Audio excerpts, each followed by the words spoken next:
Harry Potter and the Philosopher's Stone. Chapter 2. The Vanishing Glass.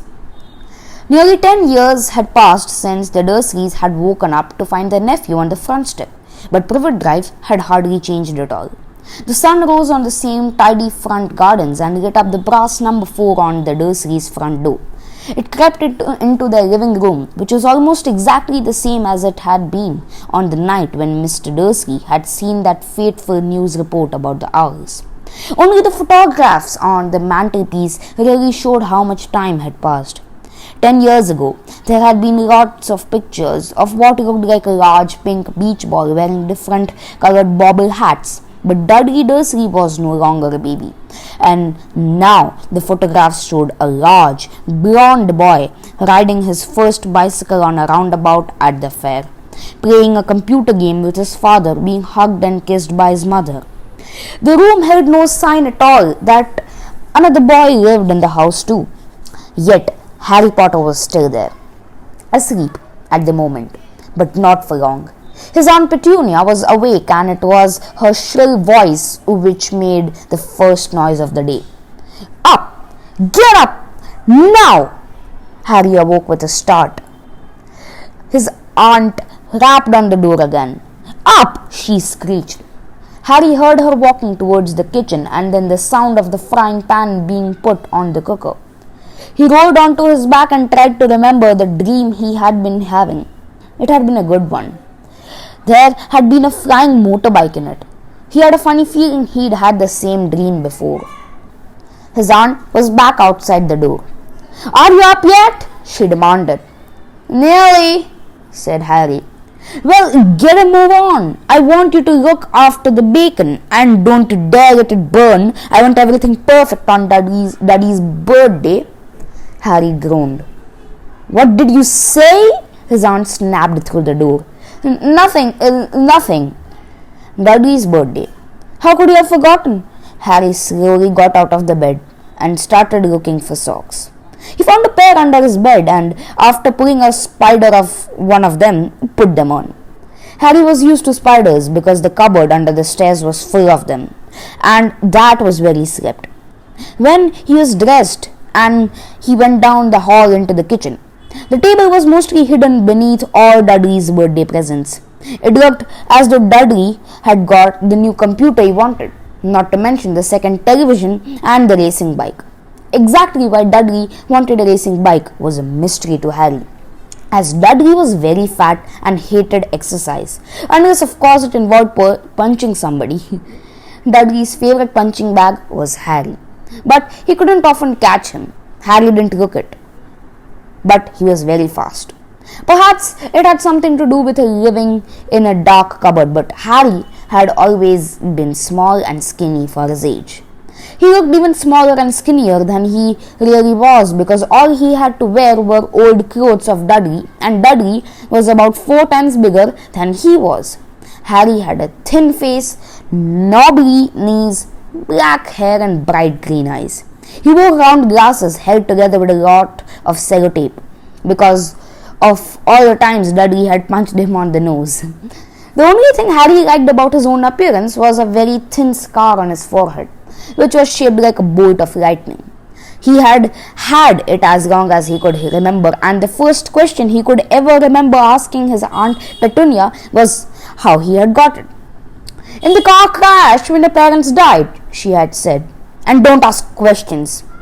Don't ask questions. That was the first rule for a quiet life with the Dursleys.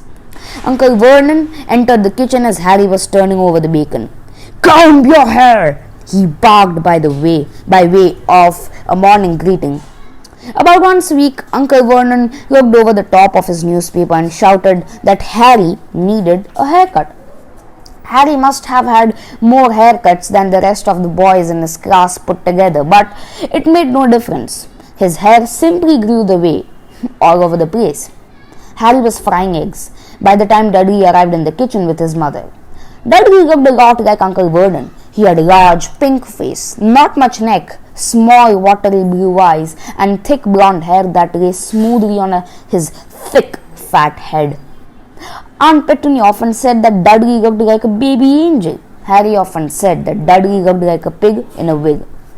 Harry put the plates of egg and bacon on the table, which was difficult as there wasn't much room. Dudley, meanwhile, was counting his presents. His face fell. 36? He said, looking up to his mother and father. That's 2 less than the last year's. Darling, you haven't counted Aunt Maud's present. See, it's here under this bag, one from Mummy and Daddy. Alright, 37 then, said Dudley, going red in the face. Harry could see a huge Dudley tantrum coming on. Began wolfing down his bacon as fast as possible in case Dudley turned the table over. Aunt Petunia obviously scented danger too, because she said quickly, "And we'll buy you another 2 presents while we're out today. How's that, Popkin? 2 more presents. Is that alright?" Dudley thought for a moment. It looked like hard work. Finally, he said slowly, "So I'll have 39 sweetums," said Aunt Petunia. "Oh," Dudley sat down heavily and grabbed the nearest parcel. "Alright then," Uncle Vernon chuckled. "Little Tyke wants his money's worth, just like his father. At a boy, Dudley." He ruffled Dudley's hair.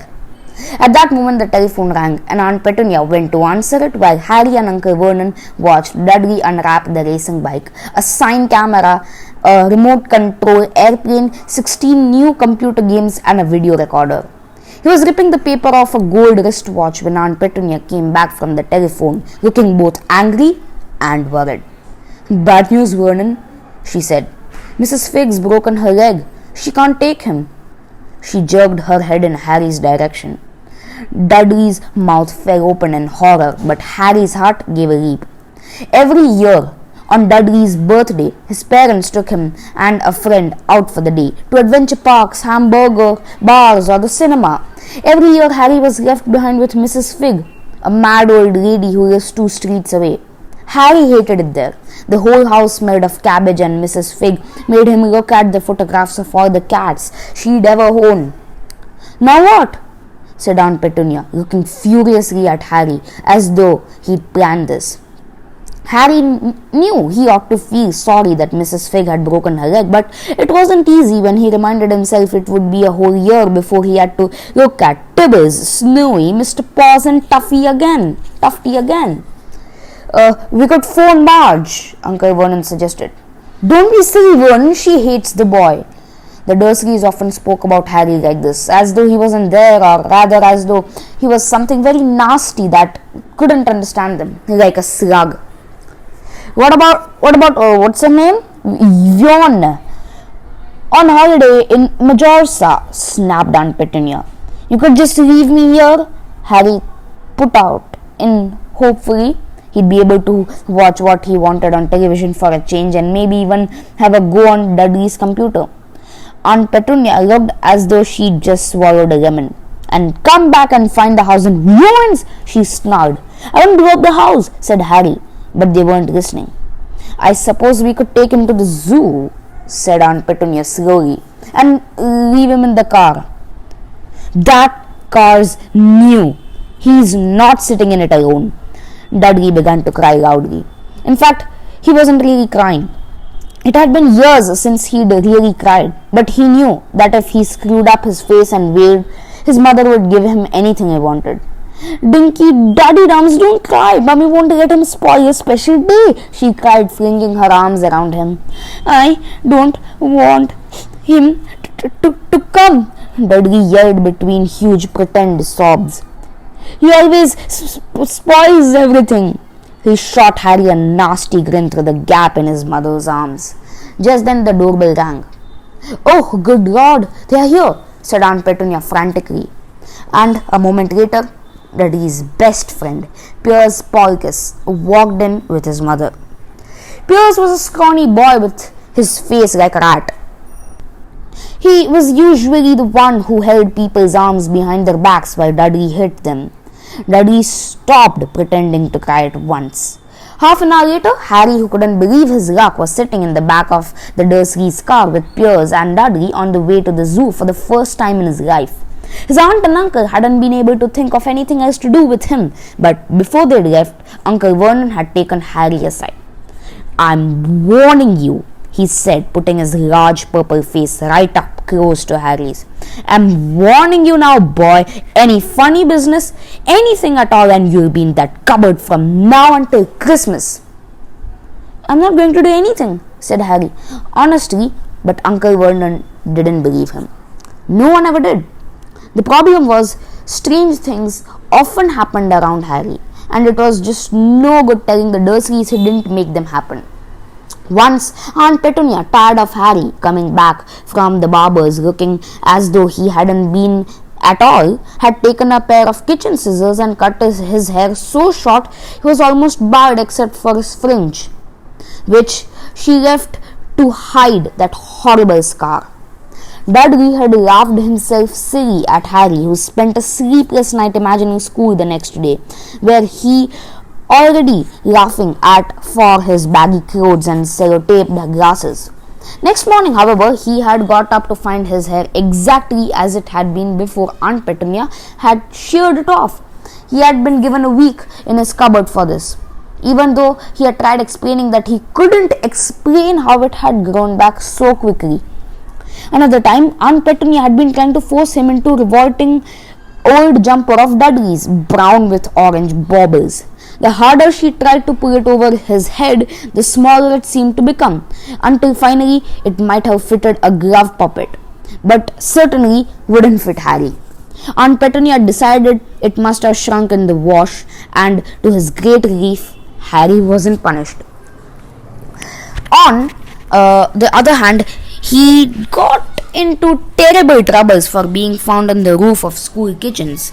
Dudley's gang had been chasing him as usual, as much to Harry's surprise as anyone else's.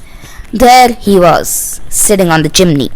The Dursleys had received a very angry letter from Harry's headmistress telling that Harry had been climbing school buildings. But all he tried to do, as he shouted at Uncle Vernon through the locked door of his cupboard, was jump behind the big bins outside the kitchen doors. Harry supposed that the wind must have caught him in mid-jump. But today, nothing was going to go wrong.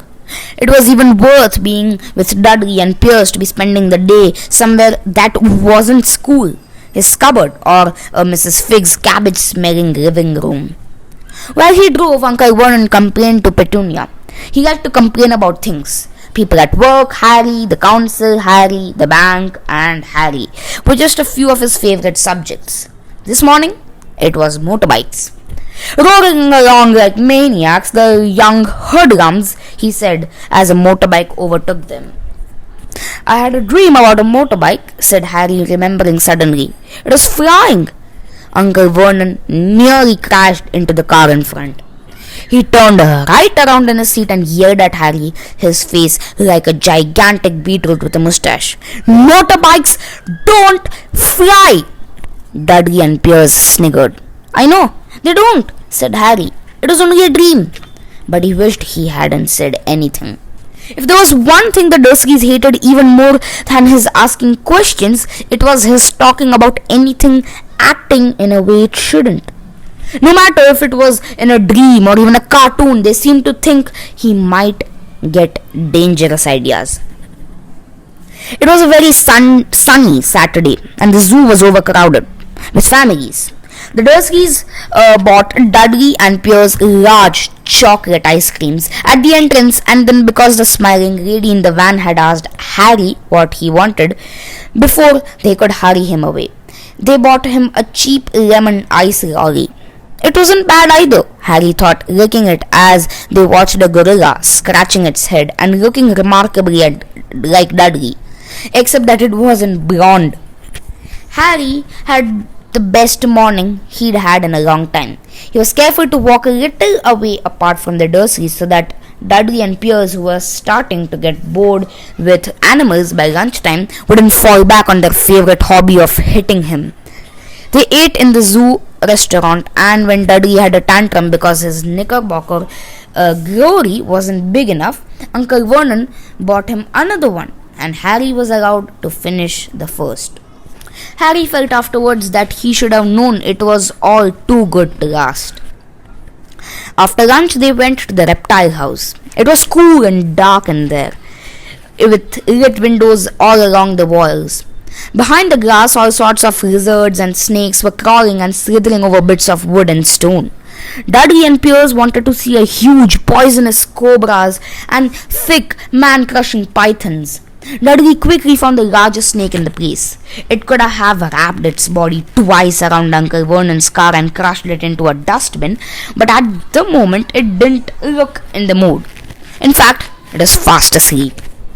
Dudley stood with his nose pressed against the glass, staring at the glistening brown coils. "Make it move!" he whined at his father. Uncle Vernon tapped on the glass, but the snake didn't budge. "Do it again!" Dudley ordered. Uncle Vernon rapped the glass smartly with his knuckles, but the snake just snoozed on. "This is boring," Dudley moaned. He shuffled away. Harry moved in front of the tank and looked intently at the snake. He wouldn't have been surprised if it had died of boredom itself. No company except stupid people drumming their fingers on the glass trying to disturb it all day long.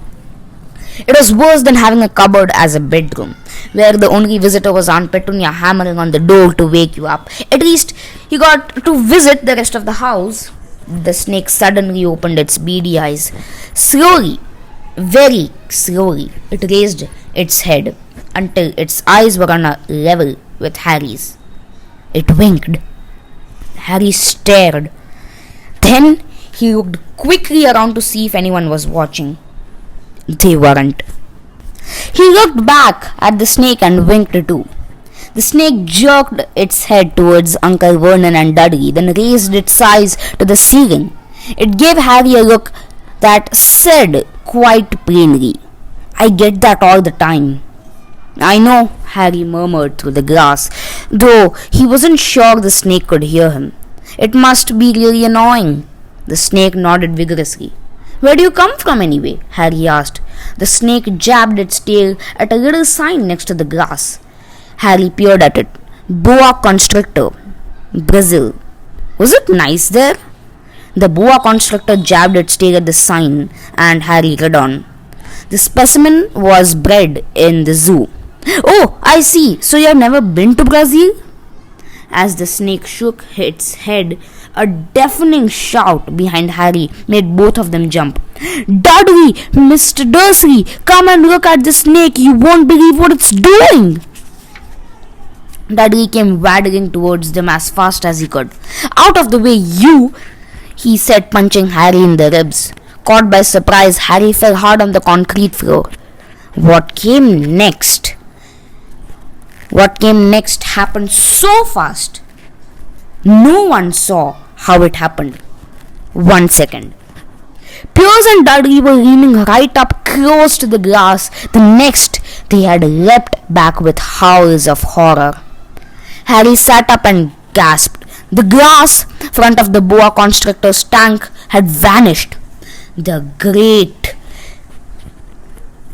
snake was uncoiling itself rapidly, slithering out onto the floor. People throughout the reptile house screamed and started running for the exits. As the snake slid swiftly past him, Harry could have sworn a low hissing voice said, "Brazil, here I come. Thanks, amigo." The keeper of the reptile house was in shock. But the glass, he kept saying. "Where did it go?" The zoo director himself made Aunt Petunia a cup of strong sweet tea while he apologized over and over again. Pierce and Dudley could only gibber. As fast as Harry had seen, the snake hadn't done anything except snap playfully at their heels as it passed. But by the time they were all back in Uncle Vernon's car, Dudley was telling them how it had nearly bitten off his leg, while Pierce was swearing it had tried to squeeze him to death. But worst of all, for Harry at least, was Pierce was calming down enough to say, "Harry was talking to it, weren't you, Harry?" Uncle Vernon waited until Pierce was safely out of the house before starting on Harry. He was so angry he could hardly speak. He managed to say, "Go, cupboard, stay, no meals," before he collapsed into a chair, and Aunt Petunia had to run to get him a large brandy. Harry lay in his dark cupboard much later, wishing he had a watch. He didn't know what time it was, and he couldn't be sure the Dursleys were asleep yet. Until they were, he couldn't risk sneaking into the kitchen for some food. He'd lived with the Dursleys almost 10 years. 10 miserable years, as long as he could remember. Ever since he'd been a baby and his parents had died in that car crash, he couldn't remember being in the car where his parents had died. Sometimes, when he strained his memory during long hours in his cupboard, he came up with a strange vision. A blinding flash of green light and a burning pain on his forehead. This, he supposed, was the crash, though he couldn't imagine where all the green light came from. He couldn't remember his parents at all. His aunt and uncle never spoke about them, and of course he was forbidden to ask questions. There were no photographs of them in the house. When he had been younger, Harry had dreamed of some unknown relation coming to take him away. But it had never happened. The Dursleys were his only family. Yet sometimes he thought, or maybe hoped, that strangers in the street seemed to know him. Very strange strangers they were too. A tiny man in a violet top hat had bowed to him once while out shopping with Aunt Petunia and Dudley. After asking Harry furiously if he knew the man, Aunt Petunia had rushed them out of the shop without buying anything. A wild-looking old woman dressed in all green had waved merrily at him once on a bus. A bald man in a very long purple coat had actually shaken his hand in the street the other day and then walked away without another word. The weirdest thing about all these people was the way they seemed to vanish the second Harry tried to get a closer look. At school, Harry had no one. Everybody knew that Dudley's gang hated the odd Harry Potter in his baggy old clothes and broken glasses, and nobody liked to disagree with Dudley's gang.